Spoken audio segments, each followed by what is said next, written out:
जीवन में सबसे बड़ी त्रिवेणी बहने लगती है जब आप अपनी माँ के आशीर्वाद अपने जीवन में, अपनी माँ की पूजा अपने जीवन में, संस्कारों की माँ गुरु सबसे पहली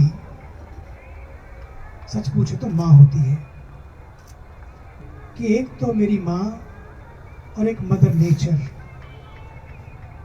शक्ति और प्रकृति का संगम के तट पर हो। माँ हमारा कल्चर है, नदियाँ हमारी नेचर है।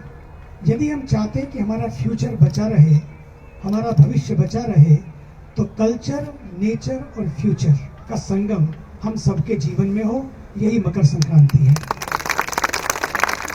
कुंभ कोई प्रदर्शन नहीं है, कुंभ तो आत्मदर्शन है।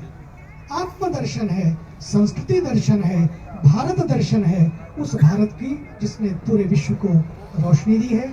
आइए उस रोशनी को आत्मसात करते हुए अपने जीवन को धन्य बनाएं।